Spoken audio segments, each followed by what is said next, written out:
Namaste, welcome to Sisreka's kitchen. Today I am making Sakkar Para. It's a delicious, simple and easy recipe that you can make for festivals or anytime as a tea time snack.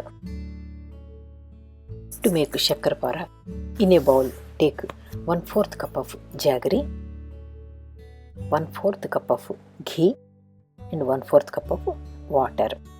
Same quantity of jaggery, ghee and water. Heat it up until the jaggery is melted. Here we are not looking for any jaggery syrup.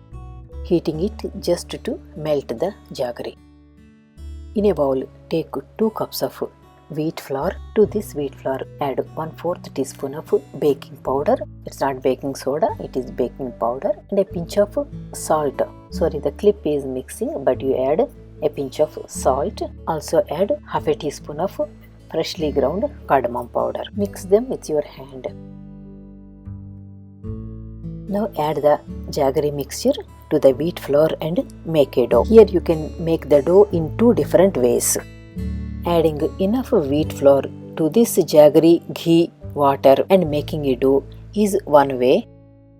The second way, which I am doing here, is adding the jaggery liquid to 2 cups of wheat flour. Then you can add some water or milk to make the dough. I added about 1/4 cup of milk. By this way, the Sakkar Para is not going to be too sweet. For a rich taste, you can add a little bit more jaggery for this 2 cups of wheat flour. I forgot to add the cardamom powder earlier. I am adding it now. You can add when you add the baking powder and salt to the wheat flour. We don't want to knead the dough too much for Sakkar Para. Leave it covered for 10 minutes. Meanwhile, heat the oil for deep fry. After 10 minutes, divide the dough and take one portion of it and roll it into a chapati, a thick chapati. Traditionally, Sakkar Para is made with sugar. Sakkar means sugar, but here I am making with jaggery. Do I have to call it jaggery para? Some people also call it Sakkar Poli. Don't roll it into too thin. Just make it into a thick chapati like this. Cut the edges and cut into small squares. Transfer these into a plate by lifting them carefully with a knife. You can see these are thick pieces. Continue rolling and cutting with the remaining dough. I rolled and cut the squares with all the dough. Here you can see the thickness. You can actually make thicker than this if you want. I heated the oil for deep fry. Let us fry the Sakkar Paras. I will show you some tips. I heated the oil on low medium heat. Once the oil is hot, I turned it down to low flame and added the Sakkar Para to fry. Since the oil is not too hot, you don't see too many bubbles. So in the low heat, Sakkar Para will cook nicely inside. So it should take longer to fry. If you fry them in a hurry in the high flame or medium flame, they don't get cooked inside. So take your time and cook in the low flame slowly. When I say low flame, in my stove, in the large burner, it is in the low flame, but your stove may be different. So make sure you are not frying in very hot oil. Keep stirring them patiently.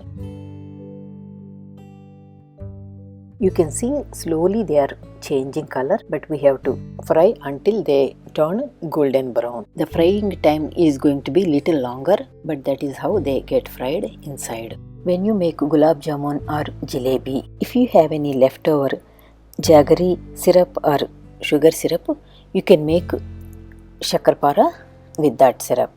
All you need to do is just add some ghee to the syrup and add enough wheat flour and make Sakkar Para just the same way.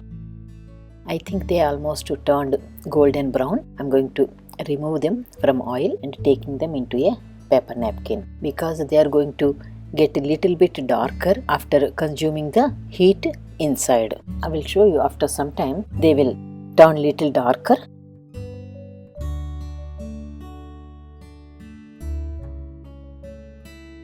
Remove all of them from oil and fry the remaining shakkar paras.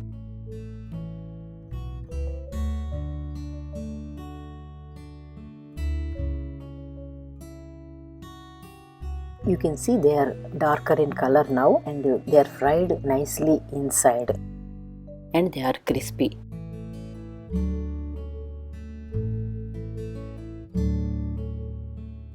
Look here. I hope you all like my shakkar para recipe. Please do try and enjoy with your family. Please like, share and subscribe to my channel, and please visit my Telugu channel also for more healthy recipes, and please don't forget to like my Facebook page.